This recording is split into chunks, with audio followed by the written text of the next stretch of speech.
Welcome to ABC campus. आज हम ice 37 का एक पास्ट एग्जाम कर रहे हैं स्प्रिंग 2017 से। करीम लिमिटेड, और ये डी कमिश्निंग लाइबिलिटी से रिलेटेड है। Karim limited bought a special purpose engineering plant on 1 January 2015 at a cost of 1755 million inclusive of sales tax at 17%। तो प्लांट को सेल्स टैक्स इंक्लूड करके रिकॉर्ड नहीं करना चाहिए। इसमें से जो रिफंडेबल सेल्स टैक्स है वो अलग रिसीवेबल रिकॉर्ड होना चाहिए, और उसको हम प्लांट की कॉस्ट में से माइनस कर देंगे।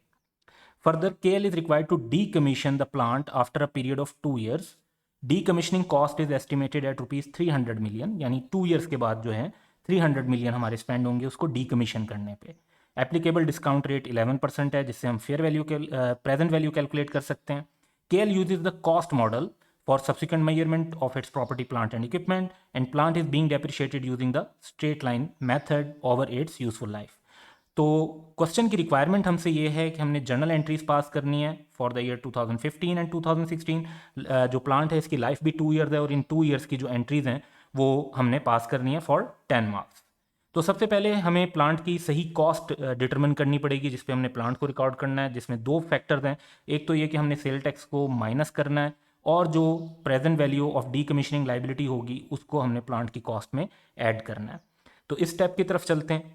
तो इसमें हम सबसे पहले एक वर्किंग बना लेते हैं computation of cost of plant की, जिसमें हम सबसे पहले लेंगे amount inclusive of sales tax, जो कि 1755 हमें क्वेश्चन में गिवन है। इसमें से अब हमें सेल्स टैक्स माइनस कर देना है। 17% सेल टैक्स है, इट मीन्स के जो टोटल अमाउंट है वो 100 + 17 117 पर शो हो रही है। तो 117 से डिवाइड करेंगे, 17 से मल्टीप्लाई करेंगे, तो सेल टैक्स की अमाउंट आ जाएगी 255। ये हमारी एक सेल्स टैक्स रिसीवेबल के नाम से रिकॉर्ड होनी चाहिए। तो ये माइनस करके हमारे पास जो एसेट है वो नेट 1500 का आ जाएगा। अब क्योंकि एसेट से रिलेटेड डीकमिशनिंग लाइबिलिटी भी है, तो इस डीकमिशनिंग लाइबिलिटी को हमने रिकॉर्ड करना है। डीकमिशनिंग लाइबिलिटी 300 की है, लेकिन हमने 300 पे रिकॉर्ड नहीं करना, क्योंकि 300 तो 2 years के बाद लगने हैं। 11% की बेस पर हम इसकी प्रेजेंट वैल्यू कैलकुलेट कर लेंगे। तो 2 years की बेस पर हमने 1 plus interest rate raise to power -2, -2 is number of years. तो प्रेजेंट वैल्यू हमारे पास आ जाती है 243.49 मिलियन। ये हम एसेट की कॉस्ट में ऐड कर देंगे। तो एसेट की कॉस्ट जो है प्रोविजन फॉर डीकमिशनिंग कॉस्ट को मिलाकर टोटल हो जाएगी 1743.49, और इतने पर हमारा जो एसेट है वो as property, plant and equipment record होगा। अब यहाँ पे जो रिकॉर्डिंग है उसके अंदर हमारा पॉइंट ये है कि हमने जो पेमेंट की है वो 1755 की है। 255 का हम सेल टैक्स रिसीवेबल रिकॉर्ड करेंगे, 243 की हम प्रोविजन रिकॉर्ड करेंगे डीकमिशनिंग लाइबिलिटी की। तो इस जो एक स्टेप है इसमें चार हमारी एंट्रीज, चार कह लें कि अकाउंट अफेक्ट हो रहे होंगे एक कंपाउंड एंट्री के अंदर, और उसको अब हम रिकॉर्ड करते हैं क्वेश्चन की रिक्वायरमेंट के मुताबिक। सो एंट्रीज का एक फॉर्मेट डेवलप कर लेते हैं, और plant debit, sales tax refundable debit, bank credit और प्रोविजन क्रेडिट। अब प्लांट जो है वो आप यहाँ पे नोटिस करें कि हमने सेल्स टैक्स की अमाउंट इसमें से माइनस की हुई है वर्किंग वन में, और उसको सेपरेट रिसीवेबल रिकॉर्ड किया है। और पेमेंट जो हमने की है वो सेल टैक्स की भी की है, तो बैंक जो है वो टोटल अमाउंट से हो रहा है। और 243 की हमने प्रोविजन क्रेडिट की है, और दूसरी तरफ ये प्लांट की कॉस्ट में डेबिट के तौर पर शामिल है। अब ये तो इनिशियल एंट्री हो गई। जब फर्स्ट ईयर एंड होगा तो जो प्रोविजन फॉर डीकमिशनिंग है उसके अंदर हमने फाइनेंस कॉस्ट का इफेक्ट लेना होगा, यानी इंटरेस्ट का इफेक्ट लेना होगा, चेंज इन प्रेजेंट वैल्यू का इफेक्ट लेना होगा। तो उसकी वर्किंग दो तरीके से हो सकती है, हम वो दोनों तरीके फॉलो करेंगे। तो एक वर्किंग बना रहे हैं हम प्रेजेंट वैल्यू और उसके चेंज की।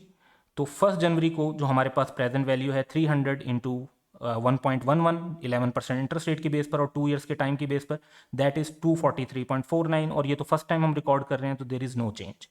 फिर हम ईयर एंड पर 31 दिसंबर को सेम कैलकुलेशन करते हैं, लेकिन अब हमने जो चेंज किया है वो ईयर का चेंज किया है कि 1 year गुजर चुका है, तो टाइम वैल्यू ऑफ मनी की वजह से प्रेजेंट वैल्यू इंक्रीज आ रही है, और प्रेजेंट वैल्यू में जो इंक्रीज है दैट इज 26.78।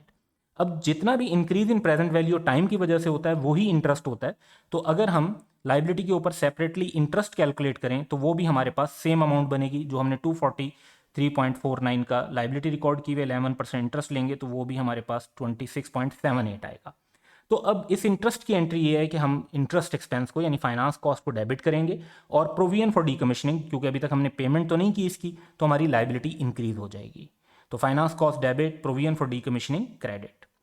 हमारा जो नेक्स्ट स्टेप होगा ईयर एंड पर, वो प्लांट की डेप्रिसिएशन भी चार्ज करनी है। तो हमने इस प्रोविजन की इम्पैक्ट ले लिया, अब हमने डेप्रिसिएशन का इम्पैक्ट लेना है। तो depreciation expense debit, accumulated depreciation credit, तो हमने प्लांट की ओवर 2 ईयर्स डेप्रिसिएशन चार्ज कर दी। अब हम नेक्स्ट ईयर पर आते हैं। तो नेक्स्ट ईयर में भी हमारा जो एक स्टेप होना है वो ये है कि दोबारा हम प्रेजेंट वैल्यू कैलकुलेट करेंगे, और अब क्योंकि पूरे 2 ईयर्स हो चुके हैं तो जो प्रेजेंट वैल्यू है वो 300 पर ही हो गई है, जो कि हमने अमाउंट पे करनी थी। तो अब जो चेंज है वो 29.73 का है। वंस अगेन अगर हम इंटरेस्ट कैलकुलेट करते हैं कंपाउंड करके, यानी प्रीवियस इंटरेस्ट ऐड करके, तो वो भी हमारे पास अमाउंट 29.73 बनती है। तो वंस अगेन हम फाइनेंस कॉस्ट डेबिट, क्योंकि एक्सपेंस हुआ है और provision for decommissioning liability increase हो गई, तो वो क्रेडिट कर देंगे। अब नेक्स्ट स्टेप हमारा ये होगा कि जिस तरह लास्ट ईयर हमने डेप्रिसिएशन चार्ज की थी, तो सेम इस साल में भी हम डेप्रिसिएशन चार्ज करेंगे। स्ट्रेट लाइन मेथड है, इसलिए सेम डेप्रिसिएशन हमारी रिकॉर्ड हो रही होगी।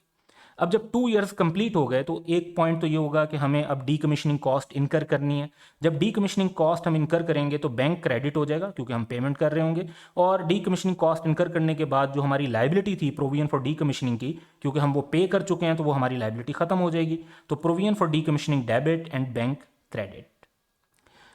जब ये सब भी हो गया तो प्रोविजन का बैलेंस इस पॉइंट पर अब जीरो हो चुका है, क्योंकि प्रोविजन को अगर आप देखें तो आपने पहले 243.49 से क्रेडिट किया, फिर 26.78 से क्रेडिट किया, फिर 29.73 से क्रेडिट किया। इन तीनों को सम करें तो 300 बनता है, और 300 से डेबिट होकर ये अमाउंट अब हमारी हो चुकी है जीरो। अब हमारा एसेट का अकाउंट शो हो रहा है और एक्यूमुलेटेड डेप्रिसिएशन का अकाउंट शो हो रहा है। तो जब एसेट फुली डेप्रिशिएट हो जाता है तो एसेट के कॉस्ट अकाउंट और एक्यूमुलेटेड डेप्रिसिएशन के अकाउंट को खत्म कर देते हैं, और वो खत्म करने के लिए एक्यूमुलेटेड डेप्रिसिएशन का जो बैलेंस है हमारे पास वो क्रेडिट है, उसको खत्म करने के लिए डेबिट करेंगे, और प्लांट का बैलेंस जो है वो डेबिट है, उसको खत्म करने के लिए क्रेडिट करेंगे। तो ये हमारी जो क्वेश्चन की रिक्वायरमेंट थी कि हमने 2015 एंड 2016 की जर्नल एंट्रीज पास करनी थी, वो रिक्वायरमेंट पूरी हो जाती है। That's all for today, have a good day.